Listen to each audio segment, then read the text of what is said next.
एक दिन शाम का समय, प्रदोष का दिन, प्रदोष का दिन, प्रदोष काल, शाम का समय, भगवान देव अधिदेव महादेव मां जगतजननी पार्वती जी के साथ में भ्रमण करने। देखिए,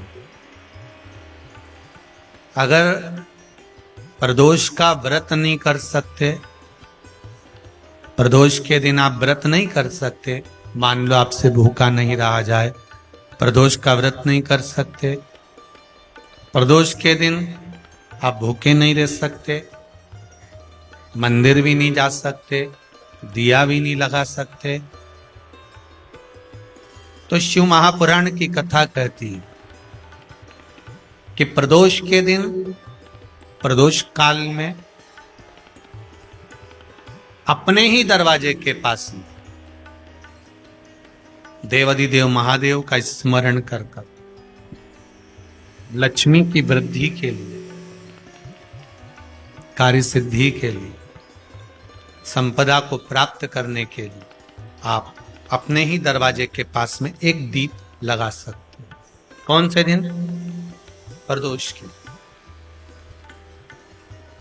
एक बात और अच्छे से समझ लीजिए, जो बच्चे चिड़चिड़े होते हैं, चाहे घर में बेटे हों, बहुएं हों, सास हो, ससुर हो, परिवार में छोटे छोटे बच्चे हों, चिड़चिड़ प्रवृत्ति करते हों या चिड़चिड़ा स्वभाव हो, जरा जरा सी बात में क्रोध आ जाता हो, बोलने का भान नहीं रह पाता हो, शब्दों के बाण चलते हों, तो महाराज प्रदोष के दिन, प्रदोष काल में बेलपत्री के पेड़ के नीचे एक, जो पत्ता आपके पास में हो, पान का मिल जाए तो पान का, पीपल का मिल जाए तो पीपल का, बेलपत्र का मिल जाए तो बेलपत्र का, उस पत्ते पर मात्र थोड़ा सा शहद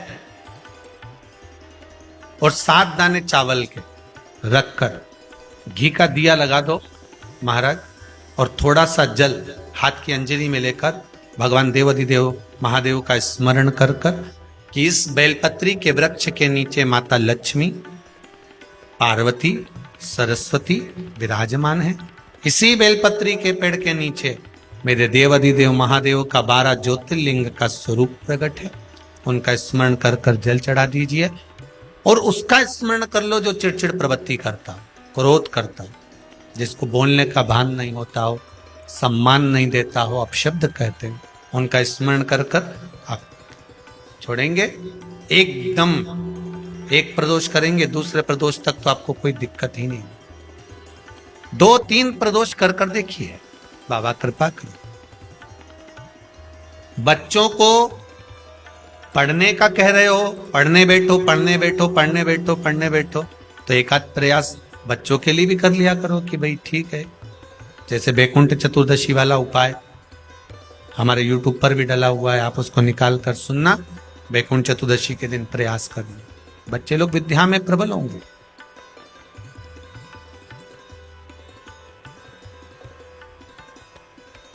शिव उपासना का जो फल है वह 1000।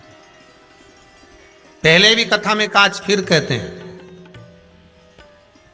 शिव मंदिर में जल बाद में चढ़ाना, शंकर के मंदिर में जाकर पंचामृत स्नान बाद में कराना, शंकर जी के मंदिर में जाकर पूजन बाद में करना, पहले थाली एक और रखकर शिव मंदिर में झाड़ू, पोछा या जो बेलपत्री, निर्माल्य जो भी रखा हो, उतरा हुआ सामान, उसको भरकर कहीं एक और जहां मंदिर वाले रखते हो वहां ले जाकर रख दो, झाड़ू पोछा एक बार जरूर।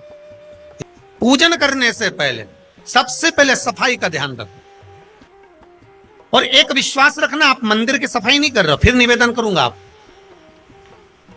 आप मंदिर की झाड़ू नहीं लगा रहे हो, आप मंदिर की सफाई नहीं कर रहे हो, आप मंदिर में पोछा नहीं लगा रहे हो। जितना हाथ आप मंदिर में फेर रहे हो सफाई के लिए, उतना आपके जीवन में जितना दुख है, जितनी तकलीफ है, जितना कष्ट है, जितनी बीमारी है, उस पर हाथ फेर रहे हो, मंदिर में नहीं फेर रहे हो। नहीं तो सारी दुनिया में जितने मंदिर हैं, सारे मंदिरों में ट्रस्टियों ने कुछ ना कुछ लगा के रखा है। स्वीपर आता है, साफ करके जाता है, ये आएगा सफाई कर जाएगा। पंडित जी होंगे तो बुआरी लगा देंगे, पंडित जी होंगे सफाई कर देंगे। उन्होंने तो पंडित जी को बोल के रखा कि साफ कर दो, पंडित जी करते भी हैं। पर पहला फर्ज आपका है कि आप मंदिर में आए हो तो पहले आप सफाई करो। क्यों? क्योंकि हम उसका द्वार साफ रखें। आज के समय में तो एक नियम हो गया साहब कि मंदिर में जाते हो तो मंदिर के दरवाजे पर चप्पल उतार के जाते हो, नहीं तो शास्त्र रीति तो ये कहती है कि मंदिर में भगवान सामने बैठा है तो उसके सामने चप्पल भी नहीं उतरना चाहिए। तो कई लोग कहते हैं मंदिर के अंदर थोड़ी ना उतार, हम तो जीने से भी बाहर, एकदम गेट के बाहर वहां उतार, पर सामने तो है ना, सम्मुख में तो है। तुम्हारे यहां अगर 4 लोग दिवाली मिलने आते हैं ना, तो तुमने चप्पल रखने का भी स्टैंड बनाकर रखा है, साइड में उतारिए, दहली पर मत उतार दो, थोड़ा साइड में उतारो। सामने से सब आते जाते रहते हैं, सामने उतारो, सम्मुख में क्यों उतार रहे हो?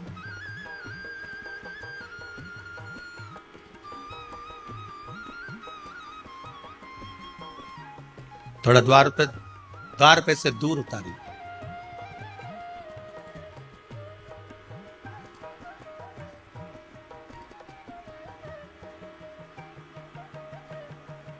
अभी तो कुबेरेश्वर धाम में काम चल रहा है। आप लोग जो दान दे रहे हो, आपके दिए हुए दान से निर्माण चल रहा है। अभी तो आप पहनकर जूता चप्पल भी अंदर आ जाते हो।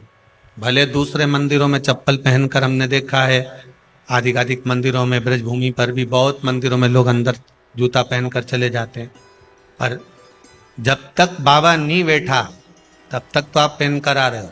जिस दिन बाबा कुबेरेश्वर धाम में आकर बैठ गया, उसके बाद वो दोनों गेट पर चप्पल बाहर ही रहेगी। आओ आप, कंकर से शंकर जब शरीर से लगेगा तब सुख भोगोगे, आनंद भोगोगे, सुख की प्राप्ति। अपने द्वार पर भी कितना सुंदर लिखा है भविष्य पुराण के अंतर्गत, और विष्णु पुराण में भृगु बाबा का चरण का चिन्ह भगवान विष्णु की छाती पर रहा। भगवान विष्णु की छाती पर भृगु बाबा के चरण का चिन्ह रहा।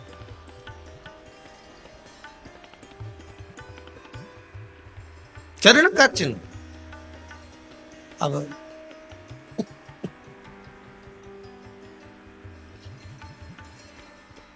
भविष्य पुराण में लिखा है कि अगर हम मंदिर के द्वार पर, घर के चौखट के एकदम सामने चप्पल उतार देते हैं, 7 बार दिन भर में से, कितनी बार? 7 बार विष्णु पुराण कहती है ऐसा कोई दिन नहीं होता जिस दिन दरवाजे पर 7 बार लक्ष्मी आकर खड़ी नहीं होती हो। कल एक कथा कही थी आपको कि प्रत्येक मनुष्य के भाग्य में सुख लिखा है, केवल मंथन करना।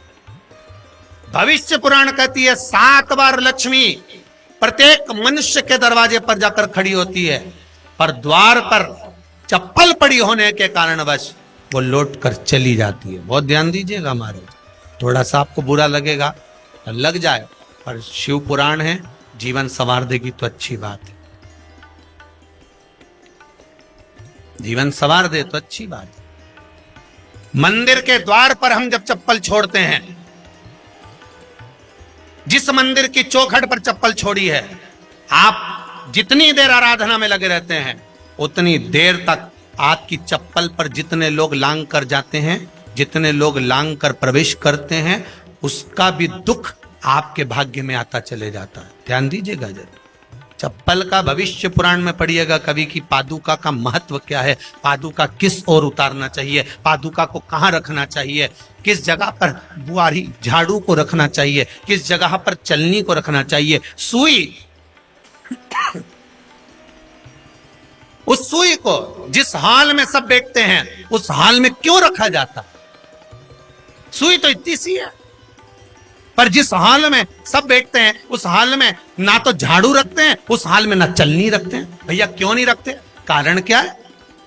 कि जिस हॉल में सब बैठकर बात करें, आवक जावक की बात हो, व्यापार की बात हो, लक्ष्मी की बात हो, प्रेम स्नेह की बात हो, आपस में बैठकर सब चर्चा कर रहे हो, अगर वहां छलनी होगी, झाड़ू होगी, तो बैठे बैठे बात करने में विवाद चालू हो जाएगा। 15-20 मिनट तुमने बहुत प्रेम की बात करी, अच्छे से बात करी, पति पत्नी बहुत प्रेम की बात कर रहे थे, मालूम पड़े बात करते करते से कब झगड़ा उत्पन्न हो जाए तो समझ में नहीं आया। हमारी बहू को क्या हो जाता है, बैठे बैठे बात करते करते झगड़ा कर देती है, जरा सी बात में झगड़ा चालू हो जाता है। कारण क्या है, जिस हॉल में तुम बैठ रहे हो, जिस कमरे में तुम बैठ रहे हो, जिस हॉल के अंदर सब बैठकर चर्चा करते, बात करते, चित्त करते, आपस में बैठकर सब लोग एक दूसरे के बातचीत करने बैठे हैं, आए व्यय देखने बैठे हैं, दुकान व्यापार की बात करने बैठे हैं, उस जगह पर भी झगड़े का क्रम कहां से आ गया, एक ना एक का मुंह क्यों फूल गया, कारण क्या था, कोई बात टेंशन क्यों आ रहा है, मतलब उस हॉल में या तो चलनी रखी है या झाड़ू रखी है, भले तुमने सोफे के नीचे फंसा दियो, भले तुमने पीछे फंसा दियो, पर पड़ी जरूर है, रखी जरूर है, कहीं ना कहीं पड़ी होगी। क्यों कहते हैं कि जिस हॉल में आप बैठ रहे हो, जहां पर आप संपदा की बात कर रहे हो, दौलत की बात कर रहे हो, व्यापार की बात कर रहे हो, व्यवसाय की बात कर रहे हो, उस हॉल में अगर कहीं कैलेंडर टंगा हो, कोई सामान ऐसा रखा हो, कोई पर्दा ऐसा लगा हो, कोई चीज ऐसी लगी हो, तो उसमें एक सुई उसमें रख दीजिए। क्यों कहते हैं, हमारे यहां दूल्हा भी जाता है ना, तो उसका जो साफा बनता है या जूता उसको पहनाते, उस तक में पिन टच करके भेज देते हैं। बोलो सही है कि गलत है?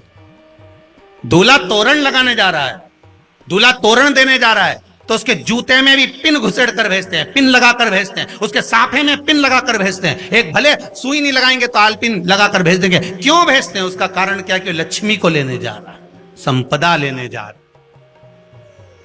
और जिसको वो ब्याह करने जा रहा है उसका संबंध सुई और धागे के संबंध जैसा हमेशा सिला हुआ होना चाहिए, उधेड़ा ना जाए, कैची जैसा कटा हुआ नहीं होना चाहिए। एक एक प्रमाण को जरा देखो तो। पर दुनिया के लोग कहते हैं साहब हमारे यहाँ तो सुख नहीं है, शांति नहीं। शांति तुमने भंग करी, कोई दूसरा भंग करा। चप्पल उतार दी दरवाजे पर, मंदिर के द्वार पर। हम तो यहाँ तक कहेंगे पशुपति व्रत करने जा रहे हो, पशुपति व्रत को धारण करने जा रहे हो, एक सोमवार मत पहनो चप्पल, जब मंदिर जा रहे हो तब दिन भर पहनो, मंदिर जाओ मत पहनो। कोई जरूरी है कि मंदिर पहनने चप्पल पहनना जरूरी है? मत पहनो। मंदिर के द्वार पर जहां भगवान विराजे हैं उसके द्वार पर अगर आपने चप्पल उतारी है, आप तो अंदर चले गए। पर जितने लोग लांग रहे हैं उसका मालूम, उसका स्मरण कितना कितना गया। छाता, चप्पल, आसन, मांग का टीका, इसका भी वर्णन पहले कर चुके हैं कथाओं में, आप लोगों ने सुना हो। छाते का भी वर्णन किया, किसी का छाता बारिश में तुम लेकर आ गए, पानी गिरने लगा, जी जी तुम्हारा छाता देना, छाता तो लेकर आ गए, पर जितने दिन तुम्हारे घर में रखा हुआ है उतना दिन तक हिसाब लगा कर रखना कि 15 दिन रखा तो तैयारी रख लेना, 15 दिन में कितने घंटे हुए, कितने घंटे कितने पल, उतना आपको दुख भोगना पड़ेगा। दूसरे का छाता आया, इसलिए कोई प्राण छोड़ता है, मरता है, तो उसके पद में यही सब चीजें देना पड़ती। क्या क्या बोलते जाओ, छाता, चप्पल, आसन, माला, सब देना पड़ता है। बोलो देते कि नहीं देते? तो क्यों देना पड़ता है छाता? क्या काम का कि छाता देना पड़ेगा? क्या व्यक्ति 24 घंटे क्या धूप में रहता था कि पानी में रहता था जो छाता देना पड़ेगा? चप्पल क्यों देना पड़ेगा, किस लिए देना पड़ेगा? उसका शास्त्र प्रमाण।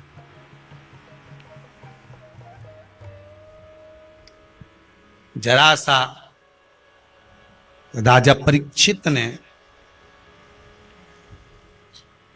जरासंध के मुकुट को सिर पे पहन लिया था और बुद्धि बदल गई थी। समीक बाबा के गले में मरा हुआ सर्प डाल दिया था। सही है कि गलत है? केवल मांग का टीका अर्थात सिर पर मुकुट बदला और काम हो गया। बहुत ध्यान देना पड़ता है महाराज, बहुत ध्यान दो।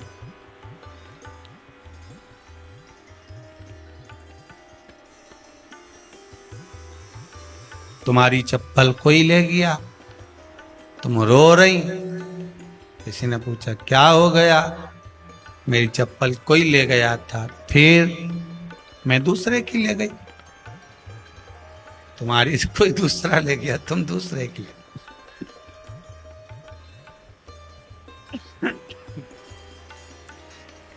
नहीं भाई,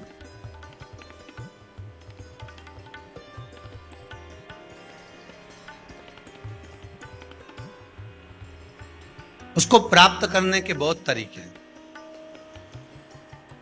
एक सत्य बात कहें, 7 बार लक्ष्मी प्रतिदिन मनुष्य का द्वार झांकने के लिए आती है। ऐसा कोई दिन नहीं जाता जिस दिन तुम्हारा भाग्य भगवान पलटने के लिए नहीं बैठा हो। वो तो इंतजार करता है कि ये गेंद फेंके और मैं चौका छक्का लगा दूं। वो कहते हैं ना, एक ओवर में कितनी गेंद फेंकते हैं? जम के बोलो। अरे एक ही फेंकते हैं। एक ओवर में कितनी गेंद फेंकते हैं? एक। वही गेंद बार बार फेंकते हैं ना, गेंद तो एक ही है नहीं। वो तो बार बार गिना या तो 6 बार गिना, तो फेंकी तो एक ही है कि बदल बदल के फेंक दी, पीली नीली हरी गुलाबी? नहीं, एक ही है। बदल बदल कर आया, गेंद एक ही थी, फिर फेंका कि ये तो वाइट निकल गई, फिर फेंकी, गेंद वही है, गिनती में 6 जा रही है। 1 साल निकल गया, 1 दिन निकल गया, फिर गेंद फेंकी। अरे साहब, एक भी रन नहीं बना, फिर फेंकी, अभी भी नहीं बना, फिर फेंकी तो के बाउंड्री तक तो पहुंच गई है। अब की बार जो फेंकी तो के ऊपर से निकल गई, सीधे 6 पे पहुंच गई। भगवान भी ये कहता है, एक ही गेंद है, 6 बार फेंकी है। शास्त्र कहता है 7 बार दरवाजे पर लक्ष्मी आती है, मौका देखती है कि कब मौका मिले मैं इसके घर में प्रवेश कर जाऊं। पर कभी कभी ये निंदा करती दिखती है, कभी बहू की चुगली करती दिखती है, कभी टीवी में मन लगाए दिखती है, कभी सुई धागा लेके बैठी मिलती है, कभी झाड़ू लगाती फिरती है, कभी दरवाजे पे चप्पल खुली मिल जाती है, कभी कुछ मिल जाता है। मैं बार बार आती हूँ, अब नहीं माने तो मैं कई करूं, मेरे को तो जाना पड़ेगा। मेरे को तो जो नियम है, सर्विस करने वाला, नौकरी करने वाला तो टाइम पे आएगा। तुम भले कंप्यूटर चलवाओ, चाहे मोबाइल उड़वाओ, चाहे तुम लिखा पढ़ी करवाओ, बोलो सही है गलत है, उसको तो करना है। बोलो साहब क्या करना पड़ेगा, लग जाओ कंप्यूटर पे, लग जाओ, उठाओ मोबाइल, ये तो उसको तो करना है।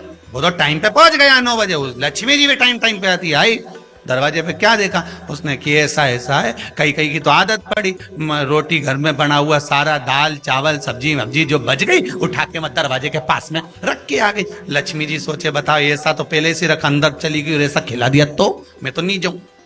लक्ष्मी जी वापिस चलती। कई लोगों की आदत, आटा छना हुआ, ऊपर की जो चापड़ थी, उनने कहा गाय खा के चली जाएगी, ओटला पे पटक के आ गए। लक्ष्मी जी इतने में आई कि चापड़ तो यहाँ पटक के चली गई, मैं काय को जाऊं, छिलनी में से जा उधर, नहीं जाऊं। कितना कितना कहा है महाराज, केवल 1 दिन का इंतजार रहता है, दिवाली आए लक्ष्मी जी हमारा घर आएगी ने, लीप लिया ने, पोत लिया ने, मांडना भी मांड लिया, लक्ष्मी जी का पाँव भी मांड लिया ना, कमल का फूल भी मंगवा लिया, गेंदा की माला भी बुलवा ली, सारी गेंदा वेंदा की माला दरवाजे पे भी लगा दी, चौक मोक पूर के बेटी इंतजार में, लक्ष्मी जी आएगी, लक्ष्मी जी आएगी। लक्ष्मी जी बोली मैं तो रोज आऊं री जी, मैं तो रोज आऊं, पर कई करूं थारी बुद्धि काम नहीं करे, मैं कई करूं। फिर के लक्ष्मी मैया अब की बार आ गई तो जाजे मती रही, बड़ी तकलीफ में हूं। लक्ष्मी जी बोली नहीं जाना तो पड़ेगा, दिवाली का दिन है, हमारे 10 के घर जाना पड़ता है, बड़ी मुश्किल से तो गुजिया पपड़िया मिलता है, नहीं जाऊंगी तो अच्छा नहीं लगेगा, तो जाना तो पड़ेगा, पर रोज आऊंगी, प्रतिदिन आऊंगी। तू अगर मुझे रोक सकती है और अपने घर में बुला सकती है तो बुला ले, और आऊंगी मैं प्रतिदिन और जाऊंगी भी मैं प्रतिदिन। लक्ष्मी आती भी खूब है और जाती भी खूब है, एक जगह टिकती कभी नहीं है, बस उसको बुलाने का तरीका होना चाहिए। रोज भगवान चाहता है कि तेरा दिन फिर जाए। कथाओं में भी आप लोग बोलती हो, आंवला नवमी वगैरह की बोलना, जैसे ही का दिन फिर या, ऐसी बोलती हो ना कथा, कहानी सुनती हो जब, कैसे बोलते हो कहानी सुनने के समय पे, जैसे ही का दिन फिर यानी वैसा हमारा दिन फेर जे माता, ऐसा कर जे माता। तो माता जी बोले मैं तो रोज का दिन फेरूं तेरा, तो काहे के चिंता करे री कमला, काहे चिंता करे, मैं तो रोज का फेरू, तू सुधरे तो बिल्कुल तैयारी में।